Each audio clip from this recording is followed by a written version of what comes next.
এটা কি কোনো বলিউড সিনেমার পোস্টার নাকি আমাদের শাকিব খানের তুফান সিনেমার পোস্টার?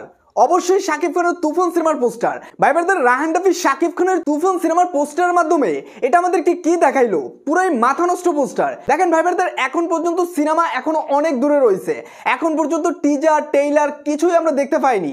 শুধু একটা পোস্টার দিয়ে সোশ্যাল মিডিয়ায় যেন একটা ঝড় তুলে দিলেন শাকিব খান এবং রায়হান রাফি।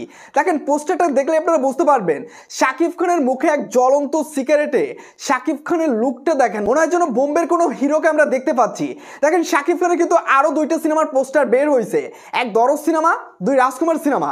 দরজ সিনেমার পোস্টারটাও একটু অন্যরকম ছিল, যেটা নিয়ে অনেক আলোচনা হয়েছে, এবং রাজকুমার সিনেমার পোস্টারটা নিয়ে অনেকেরই দ্বিমত ছিল যে এই পোস্টারটা ভালো হয়নি, আবার অনেকের কাছে ভালো লাগছে। এটা নিয়ে মোটামুটি আলোচনা ছিল, কিন্তু যখনই তুফান সিনেমার পোস্টারটা বের হলো তখন যেন তুফানের ঝড় বইতেছে সোশ্যাল মিডিয়ার মাধ্যমে। এবং তুফান সিনেমার পোস্টার দেখে অনেকেই প্রশংসা করতেছে এবং অনেকেই বলতেছে রায়হান রাফি এবং শাকিব খানের তুফান সিনেমার মাধ্যমে কিছু একটা করবে, কারণ পোস্টার দেখেই সবাই ফিদা হয়ে গেছে। দেখেন পোস্টারটা দেখলে আপনারা বুঝতে পারবেন যে শাকিব খান এখানে পুরোটা একটা ভিন্ন লুকে আসছে, কারণ শাকিব খানের তিনটা সিনেমা দরদ, রাজকুমার এবং তুফান, এবং তিনটা সিনেমারই কিন্তু এখন পোস্টার বের হয়ে গেছে।